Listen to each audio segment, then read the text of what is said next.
In this video, we will be replacing the passenger side valve cover gasket in this 2012 Ford F150. Taking a look inside the engine, we first want to remove our engine appearance cover. To do this, we need to remove the oil fill cap, work that engine cover off, and slide it out. We can then reinstall that cap so we don't get any debris falling down that location. And taking a look on the passenger side, we can definitely see some oozing of our seals. This is why we are performing this repair. Our air cleaner outlet pipe is our Y pipe coming off of our air box. This is the next part that we need to remove, and this is held on by 3 worm clamps.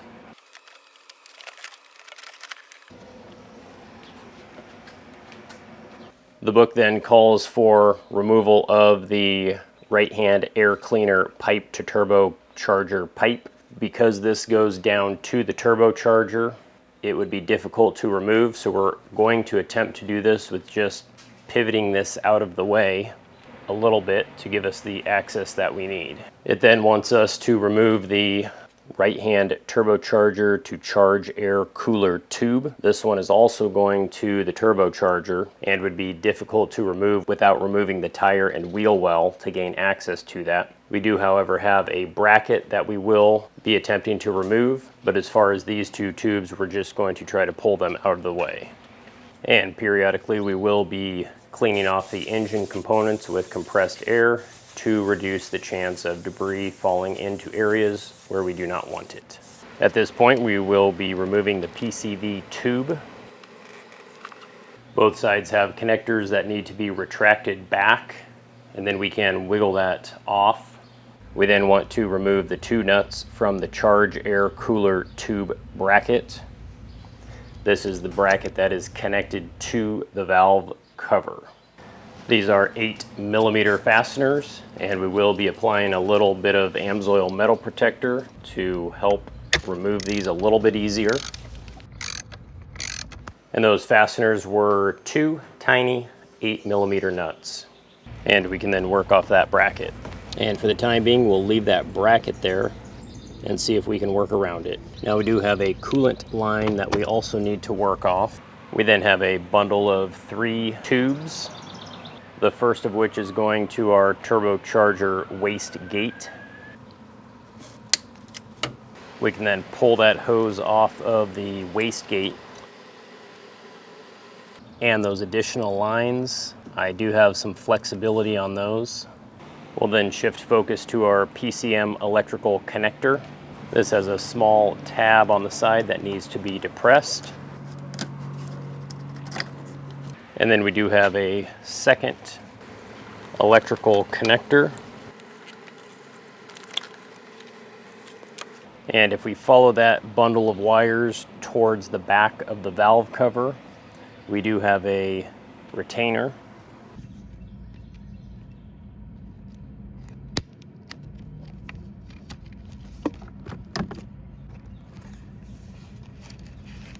We can then take a look at our right-hand VCT solenoid electrical connectors. This is the area that the valve cover was leaking from, and we have a small tab that needs to be pushed up, and then we can wiggle off that connector.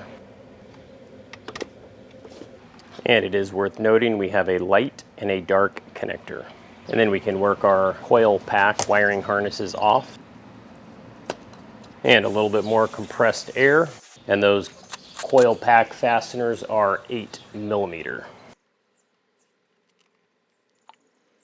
And for the time being, we will stick a rag down those locations.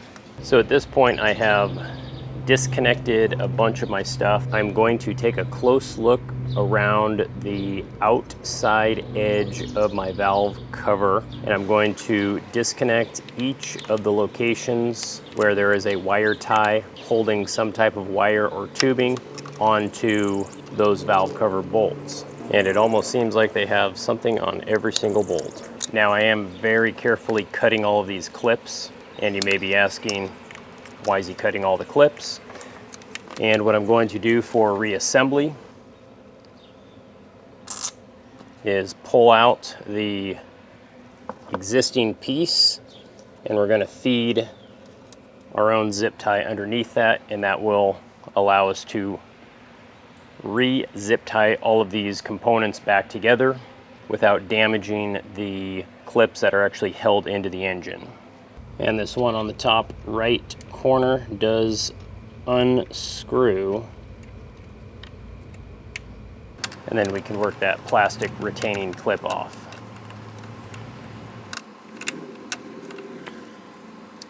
And again, any wiring harness or connector that is in the way, if I can move that out of the way a little bit, it will give me a little more room to work. And at this point, I think I have loosened and removed as much as I can around the outside of the valve cover. I'm going to go through and apply some Amsoil metal protector to each of these bolts. This will reduce the chance of one of them breaking as I remove it, and I can then work my way around removing each of these bolts. I am going to jump around a little bit as opposed to going in a circle.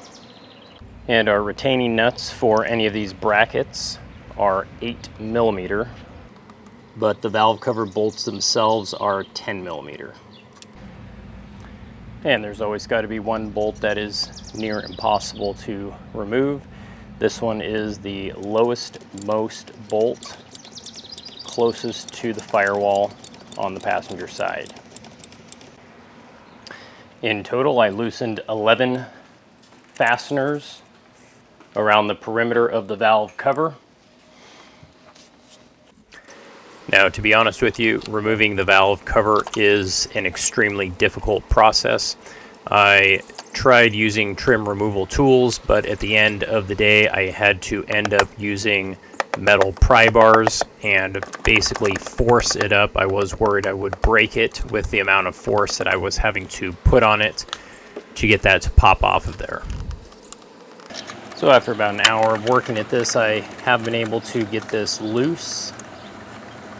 And I did cut out the majority of my struggle to make it look like it was super easy. And with that removed, a couple things I want to point out.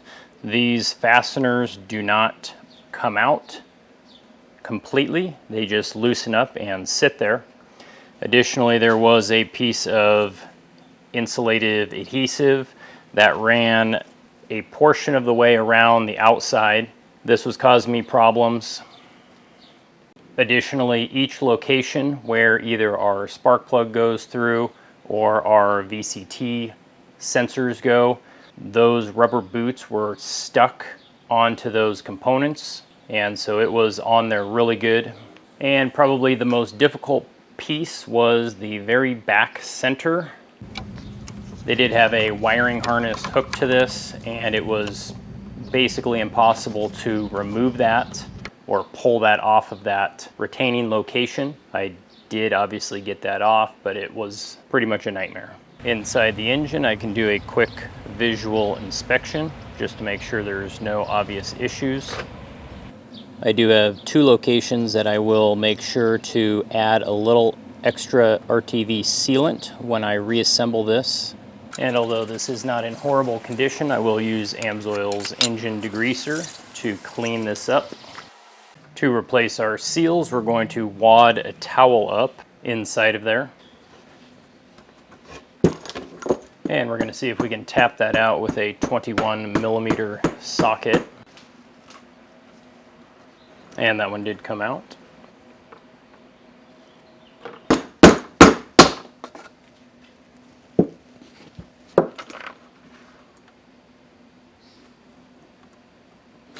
And I'll put my new seals in the same way. I am jumping up to a 1-inch impact socket just because that diameter is slightly larger.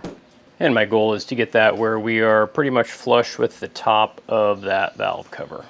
And Ford does make a specialty tool for this, but I didn't feel like spending $400 for the kit. So we are doing this a little bit more methodically with the socket. And spark plug locations are done the same way. This time I am starting with the 1-inch socket. And that one didn't work that great, so I am jumping up to a 1 1/4. And that one did work much better. And then our new seals can go in.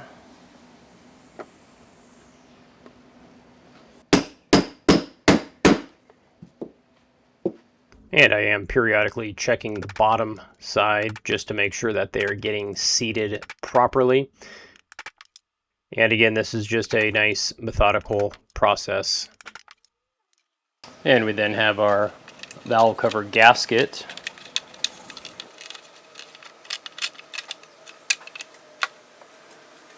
With the old gasket removed, we can clean anywhere that needs to be cleaned, and then go ahead and install our new valve cover gasket. We do want to make sure it gets seated in the groove and that the shape of the gasket actually matches the shape of the valve cover. We then have our gaskets or grommets for our fasteners. We can work those fasteners out, and you could cut these off with a utility knife, or you could work those off with a screwdriver. Our new ones can then be slid right over the top of that back into the original location, and these can be reinstalled, and there are little protrusions that will help hold those in place. With all of our new gaskets installed on our valve cover, we want to clean the mating surface with acetone and a scraper if needed. At this point, we should be ready to put this back together. We do want to put a small amount of sealant on our seam for our timing chain cover, 2 locations for that, and then we can work that valve cover back on. And I am adding just a little bit of motor oil to those seals, so it'll hopefully slide on there just a little bit easier. Double check that our gasket has seated properly. And the installation of this actually went fairly decently. You do want to just make sure none of your wiring harnesses get caught underneath there as you're trying to install this. Take your time, and it should go pretty decently. And these valve cover bolts, we will start by hand and snug them down. They will eventually get tightened to 89 inch-pounds. And it is worth noting that you want the VCT seals slightly lower than the top edge of that sensor to help prevent leaks. And before torquing these bolts, you do want to be cognizant of the RTV sealant directions, as some of them require a specified amount of time before you torque it down.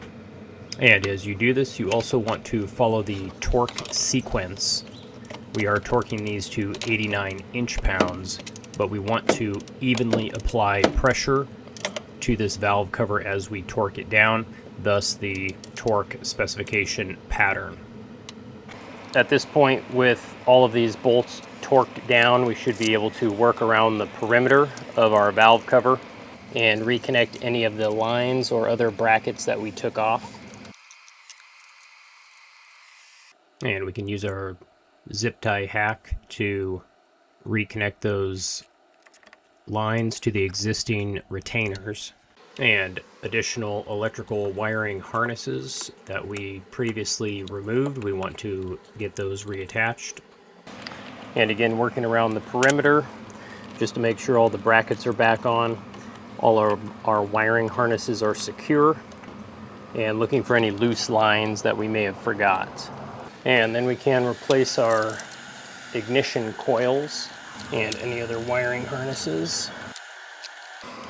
And 62 inch-pounds for those coil over plug fasteners. And don't forget to reconnect the wiring harnesses. And then we have our PCV tube. Then comes our Y pipe for our intake.